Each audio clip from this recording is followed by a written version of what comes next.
નમસ્કાર 7 વાગ્યાના સમાચારમાં આપ સર્વેનું સ્વાગત કરીએ છીએ। સમાચારની શરૂઆત કરીશું આજના મુખ્ય સમાચારથી।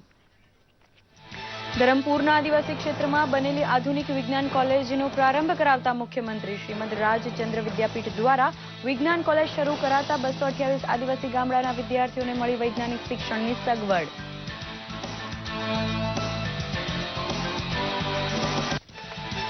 મગફળી અને કપાસનો જથ્થો વેચવાનો જેમને બાકી છે તેવા ખેડૂતોને તેમની પાસે હોય તેટલો માલ ટેકાના ભાવે ખરીદી લેવાની ધરપત આપતા મુખ્યમંત્રી। લાભ પાંચમથી એક સાથે 58 ખરીદ કેન્દ્ર શરૂ કરવાની જાહેરાત કરતા વિજયભાઈ રૂપાણી। મહેસાણામાં 35.5 કરોડના ખર્ચે બનેલા બસ સ્પોટ જનતાને સમર્પિત કરવા પહોંચ્યા નાયબ મુખ્યમંત્રી નીતિનભાઈ પટેલ। ગામડે ગામડે બહેતર અને કિફાયતી બસ સેવા સદાય મળતી રહે તે જોવા નીતિનભાઈએ આપી ખાતરી। મહેસાણામાં ગરીબ પરિવારો માટે બનેલા 504 મકાનોની લાભાર્થીઓને સોંપણી કરતા નાયબ મુખ્યમંત્રી। સાધારણ માણસે જોયેલું ઘરનું ઘર બાંધવાનું સપનું સાકાર થાય તેવી મહેનત સદાય કરતા રહેવા આપી ખાતરી। કુદરતે જેમને કશુંક ઓછું આપ્યું છે તેવા 3 દિવ્યાંગ સંતાન ધરાવતો પરિવાર ઝંખે છે તેમના ઉછેર માટે માર્ગદર્શન અને મદદ।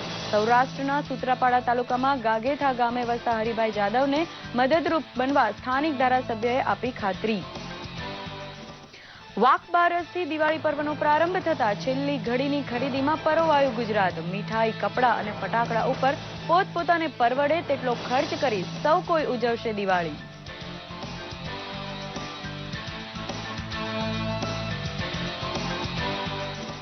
ગુજરાત સહિત વિશ્વના ખૂણે ખૂણે વસવાટ કરતા ગુજરાતીઓને દિવાળીની શુભેચ્છા પાઠવતા મુખ્યમંત્રી વિજયભાઈ રૂપાણી। નૂતન વર્ષ દેશ અને દુનિયામાં સમગ્ર માનવજાત માટે કલ્યાણકારી સાબિત થાય તેવી ગુજરાત વતી પાઠવી શુભેચ્છા।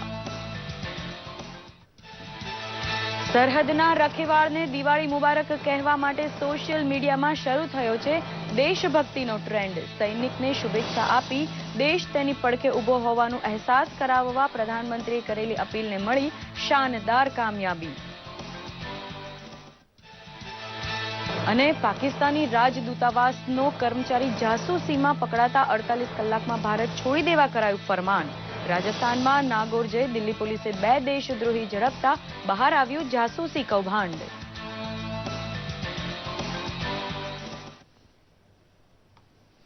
સમાચાર વિસ્તારપૂર્વક। દિલ્હીમાં પાકિસ્તાની રાજદૂતાવાસમાં કામ કરતો મોહમ્મદ અખ્તર જાસૂસી માટે રંગે હાથે પકડાયા બાદ 48 કલાકમાં તેને ભારત છોડી દેવા કહી દેવાયું છે। દિલ્હી પોલીસે જાસૂસી કૃત્ય સાબિત કરતા પુરાવા સાથે મોહમ્મદ અખ્તરને પકડી લીધા બાદ વિદેશ સચિવ એસ જયશંકરે પાકિસ્તાની રાજદૂત અબ્દુલ બસીતને વિદેશ મંત્રાલય તેડાવી તેમનો આ કર્મચારી પાછો મોકલી દેવા કહ્યું હતું। દિલ્હી પોલીસે રાજસ્થાન જઈ નાગોરમાંથી મૌલાના રમઝાન અને સુભાષ નામની 2 વ્યક્તિઓની જાસૂસી બદલ પકડી લીધા બાદ આખું કાવતરું બહાર આવ્યું હતું।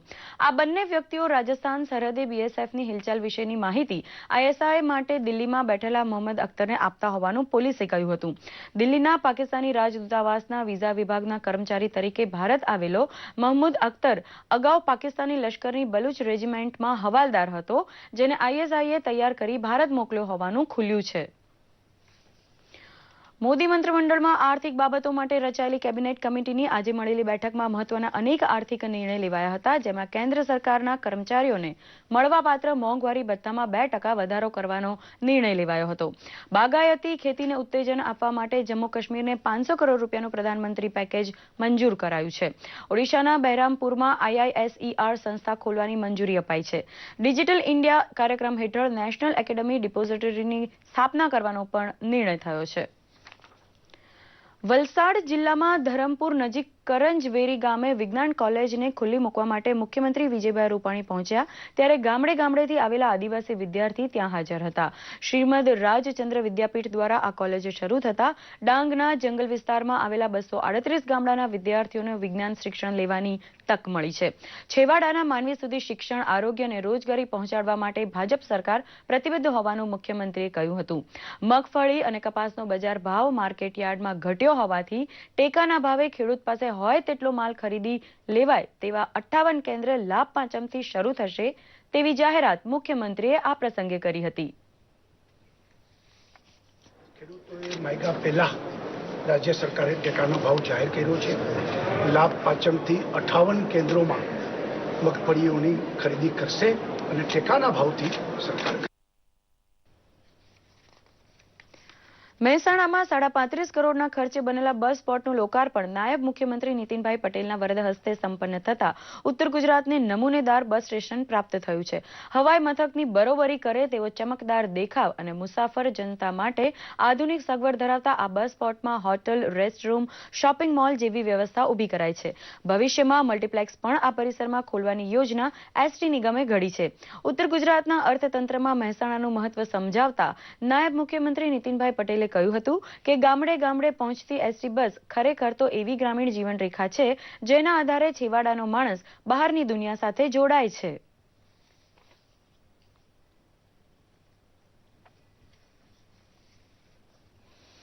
મહેસાણામાં મુખ્યમંત્રી આવાસ યોજના હેઠળ બનેલા 504 મકાનોની સોંપણી લાભાર્થી પરિવારને કરવા માટેનો કાર્યક્રમ નાયબ મુખ્યમંત્રી નીતિનભાઈ પટેલની હાજરીમાં યોજાઈ ગયો, જેમાં સાંસદ જયશ્રીબેન પટેલ સહિત ધારાસભ્યો હાજર હતા. સામાન્ય માણસનું ઘર ખરીદવાનું સપનું સાકાર કરવા માટે માંગ હોય તેટલા મકાન બાંધવા રૂપાણી સરકાર તૈયાર હોવાનું નાયબ મુખ્યમંત્રીએ આ પ્રસંગે કહ્યું હતું. 14.5 કરોડના ખર્ચે બનેલી 2 ઓવરહેડ ટેન્ક તથા 2.5 કરોડના ખર્ચે બનેલા અગ્નિશમન સ્ટેશનનું લોકાર્પણ પણ નાયબ મુખ્યમંત્રીએ કર્યું હતું. મહેસાણા જિલ્લામાં 36 કરોડના ખર્ચે 800 મકાન બાંધવા માટે પ્રધાનમંત્રી આવાસ યોજનામાંથી ભંડોળ મંજૂર થયું હોવાનું પણ તેમણે આ પ્રસંગે જણાવ્યું હતું.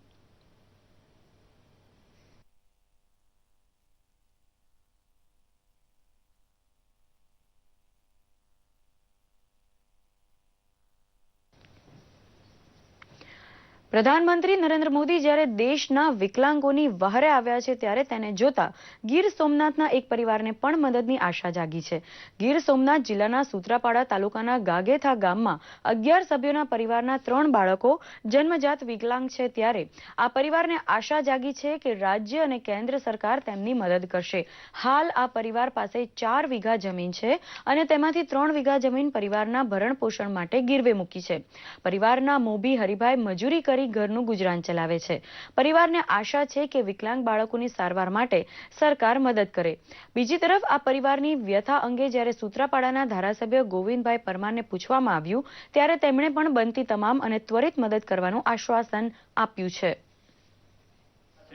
આ બધી વિકલાંગોનું સહાયો આપે છે, એમાં જે મારા બાળકોને વિકલાંગ છે એને પૂરેપૂરી સહાય અને સરકારી કોઈ દવાખાનાની સહાયો થતી હોય એમાં મને પૂરેપૂરી મદદ કરે એ મારી વિનંતી છે. અહીંયા હરિભાઈના પરિવારને આત્મસન્માનની જરૂર છે. હરિભાઈના બાળકોને આત્મસન્માનની જરૂર નથી. આ તો હરિભાઈ પોતાને આત્મસન્માનની અત્યારે જરૂર છે.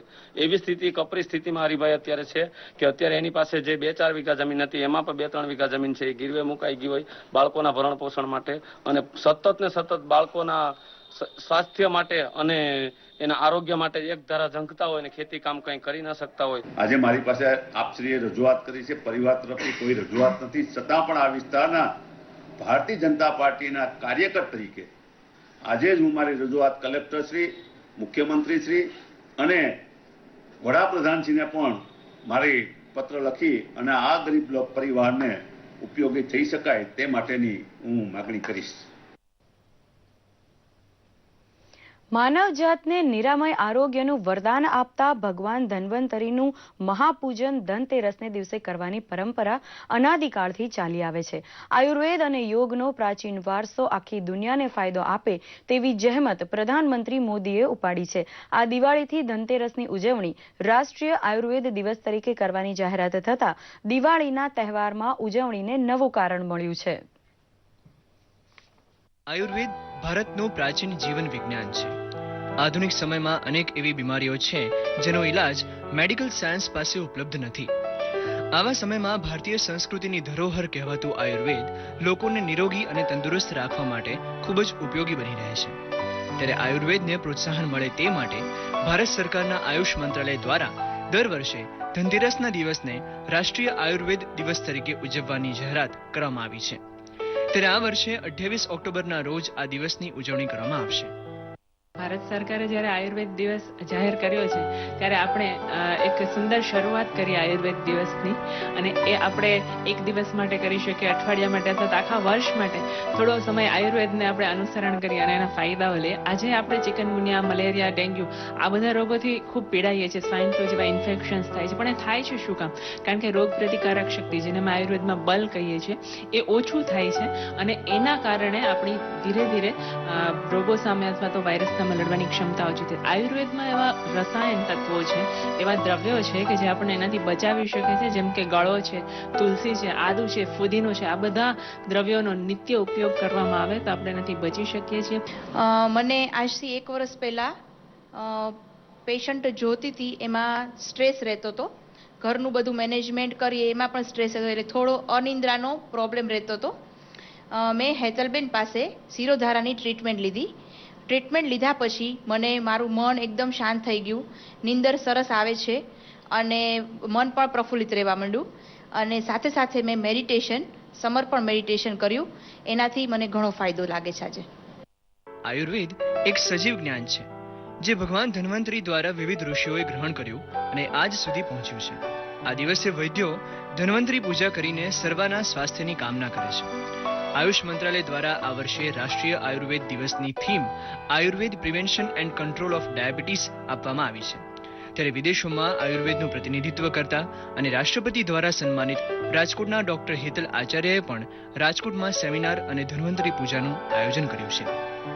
ઘણા સમયથી મને ડાયાબિટીસનું હતું. મેં આયુર્વેદિક ઘણી જગ્યાએ મેં તપાસ કરી, પછી મને આયુર્વેદિક માટે મેં ડૉક્ટર હેતલ આચાર્યને મળ્યો. એને મને આયુર્વેદિક દવા વિશે જાણ કરી આપી અને એ દવા મેં લીધા પછી મને ઘણો બધો ફેરફાર થયો છે. મેં એકદમ, મને જે કહી શકાય કે ઇન્સ્યુલિન્સનો અપડાઉનનો પ્રોબ્લેમ રહેતો, ડાયાબિટીસ અપ એન્ડ ડાઉન રહેતું, એનાથી મને ઘણો બધો ફરક પડ્યો છે. મારે મેનોપોઝનો પ્રોબ્લેમ હતો. મેં ગાયનેકની ઘણી દવા કરી, પણ થોડોક ટાઈમ સારું રહે, પાછું જે કંઈ પ્રોબ્લેમ હોય પાછા ઊભા થઈ જાય. પછી હેતલબેનનો સંપર્ક કર્યો, એના દવાથી મને ખૂબ જ સારું રિઝલ્ટ મળ્યું. સમયના વહેણની સાથે આજે ભારતીય લોકો જ પોતાની આ વૈદિક ઉપચાર પદ્ધતિને ભૂલી ચૂક્યા છે. ત્યારે ભારત સરકાર દ્વારા કરવામાં આવેલ રાષ્ટ્રીય આયુર્વેદ દિવસની ઉજવણીના નિર્ણયને લોક જાગૃતિ માટે અસરકારક પગલું ગણવામાં આવી રહ્યું છે. દૂરદર્શન સમાચાર, અમદાવાદ.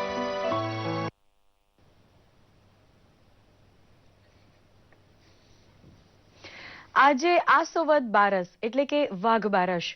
વાક એટલે વાણી અથવા દેવી સરસ્વતી. વાઘ બારસને વાક બારસ, વાસુ બારસ એટલે ગૌવત્સ દ્વાદશી પણ કહેવાય છે. આ દિવસે દેવી સરસ્વતીની આરાધના કરાય છે તથા ગાય અને વાછરડાની પૂજા થાય છે. નિરણ અથવા ખાણ ખવડાવી ગૌરક્ષાની પણ મહિમા છે. આજના દિવસે સૌ કોઈ કામધેનુરૂપ ગાય માતાના દર્શન કરીને વિધિવત રીતે પૂજા કરે છે. વાઘ બારસથી દિવાળીના તહેવારોની શરૂઆત થાય છે, પરંતુ છેલ્લા દિવસોની ખરીદીમાં ગુજરાત કેટલું મશગુલ છે તે જોઈએ. તહેવારોની ઉજવણી કરવા માટે લોકો ખાસ કરીને બચત કરતા હોય છે, ત્યારે દિવાળીના પર્વની ઉજવણી કરવા માટે અમદાવાદના બજારો ખરીદદારોથી ઉભરાયા છે. બજારોમાં ભાવતાલની રકઝકનો માહોલ જોવા મળી રહ્યો છે. તો આ તરફ બાળકોને મન દિવાળી એટલે ફટાકડા ફોડવાનો દિવસ. ફટાકડાની માંગને લઈને રાયપુર વિસ્તારના સિઝનલ બજારમાં વિવિધ પ્રકારના ફટાકડાઓ જોવા મળી રહ્યા છે. આ સાથે જ ચાઇનીઝ ફટાકડાનો સખત વિરોધ પણ જોવા મળી રહ્યો છે. દિવાળીના પર્વ નિમિત્તે બાળકો સાથે ફટાકડાની ખરીદી કરવા આવી છું, પણ જે નુકસાનકારક ફટાકડા છે તેવા અમે ખરીદતા જ નથી, જેનાથી ધ્વનિ પ્રદૂષણ થાય કે સમગ્ર હવામાં પ્રદૂષણ થાય. એ ફટાકડાને અમે બને ત્યાં સુધી એનો અમે વિરોધ કરીએ છીએ. પ્રદૂષણને એ બધાને ધ્યાનમાં રાખીને મોટા અવાજના ફટાકડા ના લેતા આપણે સામાન્ય રીતે ઓછો અવાજ કરે તેવા ફટાકડા ફોડી અને નાના બાળકોને ખુશ કરીએ છીએ. ગઈ સાલ કરતાં આ વખતે ફટાકડાનો ભાવ થોડો વધારે છે. અમે લોકો ચાઇનીઝ ફટાકડાનું વેચાણ પહેલાં પણ કરતા નહોતા, અત્યારે પણ કરતા નથી. સરકારના ધારાધોરણ પ્રમાણે અમે ગ્રાહકને વિનંતી કરીએ છીએ કે રાતે 10 વાગ્યા પછી ફટાકડા ફોડવા નહીં, કે જેથી કરીને પ્રદૂષણ થાય નહીં. અમદાવાદના લાલ દરવાજા, શિવરંજની, નહેરુનગર જેવા પ્રખ્યાત વિસ્તારોમાં કપડાં ખરીદવા માટે મોટી સંખ્યામાં માનવ મહેરામણ ઉમટ્યું છે. આકર્ષક ડિઝાઇન અને નવી પેટર્નના કપડાં અમદાવાદીઓ કિંમતની ચિંતા કર્યા વગર ખરીદી રહ્યા છે. દિવાળીના હિસાબથી આ ફેરી પબ્લિકમાં ક્રાઉડ થોડુંક વધી રહ્યું છે હવે ધીરે ધીરે પગારના દિવસો થવાથી. અહીંયા પબ્લિક અત્યારે સારી રહે છે, ખરીદી કરવા માટે અત્યારે પબ્લિકનો વધારે જોવા મળી રહ્યો છે. પબ્લિક અત્યારે જેમ જેમ બને દિવસો જેમ વર્ષો જેમ પ્રમાણે નવી નવી પેટર્નો માંગે છે એ પ્રમાણે અમે નવી પેટર્નો બી અહીંયા આગળ સારી પેટર્નો લાવીએ છીએ અહીંયા આગળ. આ તરફ પરંપરાગત રંગો અને રંગોળીની પ્રિન્ટો તો બજારમાં ઉપલબ્ધ જ છે, સાથે રેડિયમ અને 3D રંગોળીનો નવો ટ્રેન્ડ આ વર્ષે બજારોમાં જોવા મળી રહ્યો છે. સૌ પહેલા કેવું હતું કે લોકો કલરથી પોતાના આંગણામાં રંગોળી પૂરતા હતા, ત્યાર પછી ચોંટાડવાના સ્ટીકરો ઉપર આવ્યું. હવે આ એક વર્ષથી છેલ્લા નવું આવ્યું છે. આ રીતે અમે લોકો રેડિયમમાં રંગોળી બનાવીએ છીએ જે અમે બધા બહેનો ઘરે બનાવીએ છીએ ગૃહ ઉદ્યોગ તરીકે સ્ટોન વર્ક કરી. અને બીજું કે આ રંગોળી એ રીતની છે કે તમે જે શેપમાં યુઝ કરી શકો, તમારે જે રીતે જોઈએ એ રીતે તમે મહેમાનને અલગ અલગ શેપમાં બતાવી શકો છો. દિવાળી હોય અને મીઠાઈની વાત ન આવે તે કેમ ચાલે? નાની મોટી મીઠાઈની દુકાનોમાં એડવાન્સ ઓર્ડર અપાઈ ગયા છે, તેમજ દિવાળીના ફરસાણ, નાસ્તા વગેરેની ખરીદી લોકોએ ચાલુ કરી દીધી છે. ત્યારે દિવાળીના પર્વને વધાવી લેવા લોકોમાં અનોખો થનગનાટ જોવા મળી રહ્યો છે. દૂરદર્શન સમાચાર માટે અમદાવાદથી ભાર્ગવ ત્રિવેદીનો રિપોર્ટ. ગુજરાત સહિત વિશ્વભરમાં વસતા તમામ ગુજરાતીઓને મુખ્યમંત્રી વિજયભાઈ રૂપાણીએ દિવાળી પર્વની શુભેચ્છા પાઠવી છે. નવું વર્ષ દેશ અને ગુજરાત માટે શાંતિદાયક, પ્રગતિદાયક અને આનંદ ઉલ્લાસભર્યું નીવડે તેવી શુભેચ્છા તેમણે વ્યક્ત કરી હતી.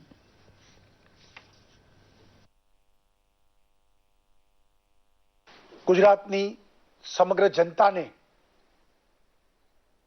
દિવાળીની શુભકામનાઓ પાઠવું છું, નવા વર્ષની શુભકામનાઓ પાઠવું છું. બધાનું નવું વર્ષ પ્રકાશથી અને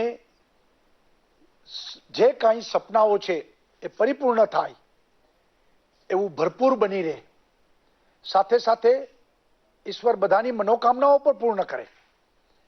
આપણું ગુજરાત એ સુખી સમૃદ્ધ ગુજરાત બને એવી શુભકામનાઓ પાઠવું છું.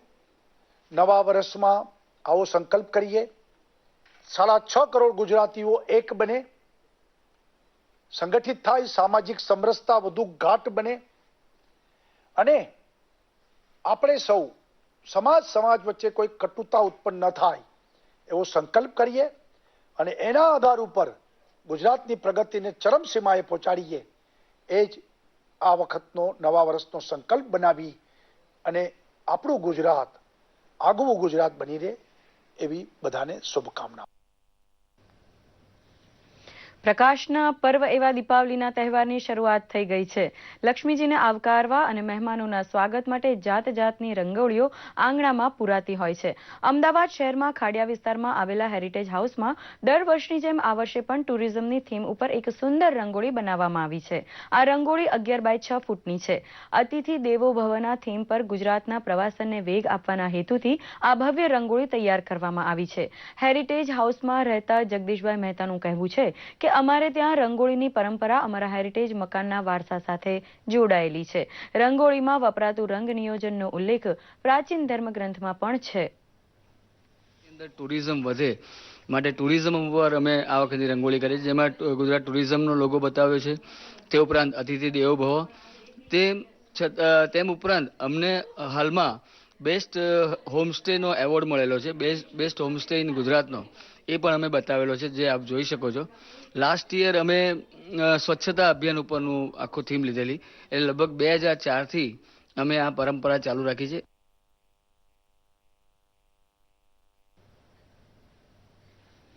પ્રધાનમંત્રી મોદીના બેટી બચાવો બેટી પઢાઓ અભિયાનના સંદેશાને આંતરરાષ્ટ્રીય સ્તરે લઈ જઈ મહિલા સશક્તિકરણનો પરચો બતાવનાર સુરતની બાઇકિંગ ક્વીન્સે ફરી એક વખત સમાજ સેવાનું કામ કરતી નજરે પડી છે. તેમણે સુરત શહેરની આ બાઇકિંગ ક્વીન્સે ટ્રસ્ટની શાળામાં અભ્યાસ કરતા ગરીબ બાળકોને અલગ અલગ પ્રકારના દેશી ફટાકડા, બુક અને બિસ્કિટ આપી તેમની દિવાળી સુધારી દીધી હતી. એટલું જ નહીં, તેમણે સુરતની સડકો પર આ બાળકોને બાઇક પર બેસાડી સવારી કરાવી હતી. તેમણે બાળકોની સાથે દિવાળી પર્વની ઉજવણી કરી ખુશી વ્યક્ત કરી હતી. વંચિતો વચ્ચે જઈ તેમનો તહેવાર ખુશાલી ભર્યો બને તેવી આ કોશિશ સુરતમાં ઘણા બધાની વાહવાહ મેળવી ગઈ છે.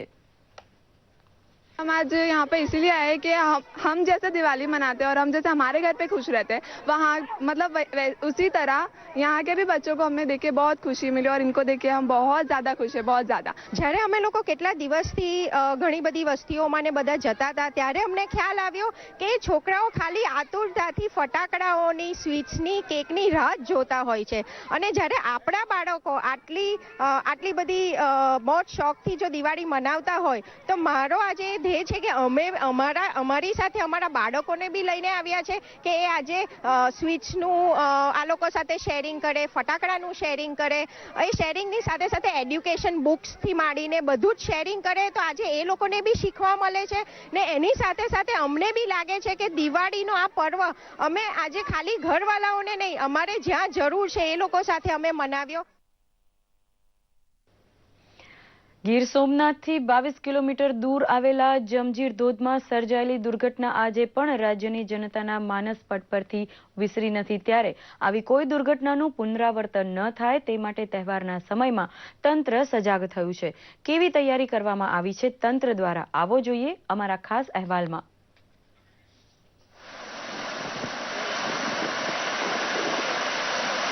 આપના ટીવી પર દેખાતા આ દ્રશ્યો છે ગીર સોમનાથના જામવાડા ગામ નજીક આવેલા જમજીર ધોધના.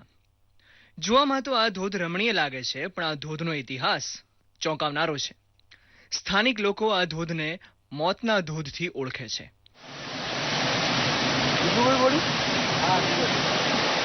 જી હા, મોતનો ધોધ. તેની પાછળનું કારણ છે કે આ ધોધ નિહાળવા આવતા પ્રવાસીઓનો મોતનો સિલસિલો અટકવાનું નામ જ નથી લઈ રહ્યો. સ્થાનિકના કહેવા પ્રમાણે થોડા વર્ષોમાં આ ધોધમાં 15-20 જિંદગીઓ આ ધોધના ખપ્પરમાં હોમાય છે. ત્યારે દિવાળીને ગણતરીના દિવસો બાકી છે ત્યારે તંત્ર આ ધોધમાં સર્જાતી દુર્ઘટના અંગે સજાગ થઈ છે અને ડેપ્યુટી કલેક્ટરની અધ્યક્ષતામાં એક બેઠક મળી હતી, જેમાં તહેવારના સમયમાં પોલીસ બંદોબસ્ત સહિતની તકેદારીના પગલાં લેવા સૂચન કરાયું છે. કરીને સ્થળ વિઝિટનું આયોજન કર્યું, જેમાં હાલ પૂરતું તો આપણે દિવાળીના જે સંજોગો તહેવારો આવે છે લો એન્ડ ઓર્ડરની દ્રષ્ટિએ પોલીસ પણ મિટિંગમાં હાજર હતા. એમને આપણે વધારે બંદોબસ્ત પૂરો પાડવા, થોડીક સ્વયંસેવકોની પણ ગામ લોકો તૈયારી કરે એવું એક આયોજન કરવામાં આવ્યું છે. એના સિવાય એન્ટ્રીમાં અને ત્યાં જે પણ લોકેશનમાં બનાવ બની રહ્યા છે ત્યાં બોર્ડ તરત લાગી જાય એવી સૂચના આપી દીધી છે. ઘટનાની ગંભીરતાને જોતા તંત્ર દ્વારા તહેવાર બાદ પણ ધોધ અંગે પ્રસિદ્ધ કરાયેલા જાહેરનામાના બોર્ડ લગાવી કડક પાલન કરવા લોકોને તાકીદ કરાશે. અને જો આ બેનર અને બોર્ડ કોઈ હટાવવાનો પ્રયત્ન કરશે અથવા જાહેરનામાનો ભંગ કરશે તો તેની સામે કાયદેસરના પગલાં લેવા સુધીની તૈયારી તંત્રએ કરી લીધી છે. બીજી તરફ તંત્ર ધોધ તરફે ફેન્સિંગ કરવાનું પણ વિચારી રહી છે, જેથી આવી દુર્ઘટનાને અટકાવી શકાય. જેમાં આપણે ફેન્સિંગ કરવાની અને થોડુંક લેવલિંગ કરવાની જો જરૂર જણાશે તો ફરી એક વખત વિઝિટ કરી એના આયોજન આપણે અહીંયા કરીશું, જેથી કરીને કોઈ પણ પ્રકારની જાનહાનિ કે આવું ન થાય. એના સિવાય ડિઝાસ્ટરની દ્રષ્ટિએ અહીંયા આપણે પંચાયતની અંદર આપણે ડિઝાસ્ટરને લગતા થોડા સાધનો પણ રાખવાની એક આગોતરા આયોજન કરીશું. મોતના ધોધ તરીકે ઓળખાતા આ ધોધમાં અનેક જિંદગી હોમાતા તંત્ર પણ સજાગ થયું છે. ત્યારે તંત્રની તૈયારીઓ અને વ્યવસ્થાનું સુચારુરૂપ પાલન થાય તે આપણી જવાબદારી છે, જેથી અનિચ્છનીય ઘટના અટકાવી શકાય. દૂરદર્શન સમાચાર તરફથી જનાર્દન ઉપાધ્યાયનો રિપોર્ટ, ગીર સોમનાથ.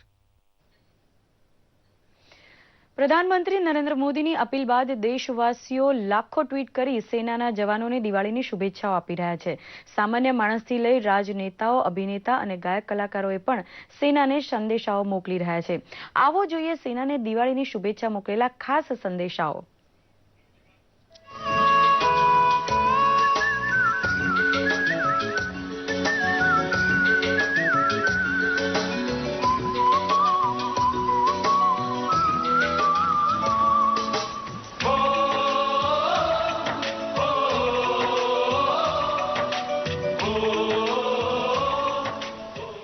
દિવાળીના તહેવારને લઈને સમગ્ર દેશ પ્રકાશના પર્વના વધામણા કરી રહ્યું છે. દરેક ઘર દીવડાઓના પ્રકાશથી રોશન થઈ રહ્યા છે. પ્રધાનમંત્રી નરેન્દ્ર મોદીની એક અપીલ બાદ આજે સમગ્ર દેશ સેનાની પડખે ઉભો રહી ગયો છે. સેનાના જવાનો ભલે ઘરથી દૂર દેશની સીમાઓની રક્ષા કરતા હોય, પણ આજે દેશનો પ્રત્યેક નાગરિક સેનાના જવાનોને પોતાના પરિવારની જેમ દિવાળીનો શુભેચ્છા સંદેશ મોકલી રહ્યા છે. मेरे प्यारे देशवासियों, हर त्योहार में हम अपनों को याद करते हैं। इस दीपावली में हम सभी देशवासी हमारी रक्षा के लिए, हमारी सुख चैन की जिंदगी के लिए अपना जीवन खपा देने वाले सुरक्षा बलों को दीपावली की शुभकामनाएं भेजें। ભારતીય જવાન જ્યારે પરિવારથી હજારો કિલોમીટર દૂર દેશવાસીઓની રક્ષા કરવામાં રાત દિવસ જાગે છે, ત્યારે પીએમ મોદીએ જવાનોનો ઉત્સાહ વધારવા માટે દેશવાસીઓને અપીલ કરતાની સાથે જ સંદેશ ટુ સોલ્જર પર કરોડો સંદેશાઓ આવી રહ્યા છે. કેન્દ્રીય માનવ સંસાધન વિકાસ મંત્રી પ્રકાશ જાવડેકરે ટ્વીટ કરતા કહ્યું છે કે દેશ હંમેશા સેનાનો આભારી રહેશે. પીએમના સંદેશ બાદ કેન્દ્રીય મંત્રીને સફાઈ કર્મચારીઓ દ્વારા સેનાને ખાસ સંદેશો મોકલવામાં આવ્યો છે. वहाँ पर प्रधानमंत्री जी ने जो आह्वान किया था कि हमारे सीमा पर जो लोग हैं उनकी याद करो और उनको शुभकामनाओं का संदेश भेजो, तो जो ये सारे मेरे सफाई कर्मचारी और सब लोग आए, मैंने भी साइन किया और उन्होंने भी साइन किया और अब हम ये प्रधानमंत्री MyGovernment.in पे भी भेजेंगे.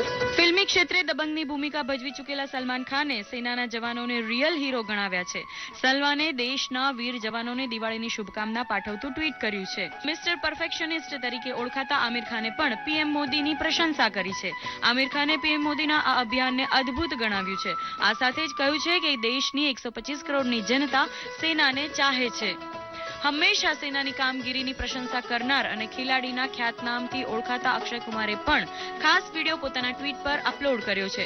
અક્ષય કુમારે સેનાના જવાનોને શુભેચ્છા સંદેશ આપતા કહ્યું છે કે સેના છે તો હિન્દુસ્તાન છે. मेरे प्यारे फौजी भाइयों, ये दिवाली आप सबके नाम, मेरे और देश के सभी लोगों की तरफ से आप सबको दिवाली की ढेर सारी शुभकामनाएं. आप हैं तो हम हैं, आप हैं तो हिंदुस्तान. ક્રિકેટની પીચ પર વિરોધી ટીમને ઘૂંટણીએ ટેકવનાર વિરેન્દ્ર સહેવાગે પણ સેનાને દિવાળીની શુભેચ્છા આપતો વિડીયો અપલોડ કર્યો છે. વિરેન્દ્ર સહેવાગે શું કહ્યું, આવો સાંભળીએ આ વિડીયોમાં. आज हमारा देश मना रहा है मौज क्योंकि हमारे पास है इतनी जबरदस्त फौज. आवर फौज is the reason for our मौज. अनकंडीशनल और बिना शर्त वाला प्यार अगर किसी से सीखना है तो फौजी भाइयों से बेहतर किसी से नहीं सीख सकते. फौजी भाइयों, आप लोगों को 125 करोड़ देशवासियों की ओर से हैप्पी वाली दिवाली. દિવાળીની શુભકામનાઓ સાથે આપણે એક પ્રતિજ્ઞા જરૂરથી લેવી પડશે કે જરૂર પડશે ત્યારે આપણે સૌ સેનાની પડખે ઊભા રહીશું. સેના આપણા માટે જાગે છે તો આપણે પણ ક્યારેક સેના માટે જાગીશું. આ દેશ છે વીર જવાનોનો. ये देश है वीर जवानों का, अलबेलों का, मस्तानों का. इस देश का यारो, इस देश का यारो क्या कहना, ये देश है दुनिया का गहना. ત્યારે આ ગીત જરૂર આપણા મગજમાં ગૂંજી ઉઠે છે. સોશિયલ મીડિયા ડેસ્કથી અંકિત ચૌહાણનો રિપોર્ટ, દૂરદર્શન સમાચાર, અમદાવાદ.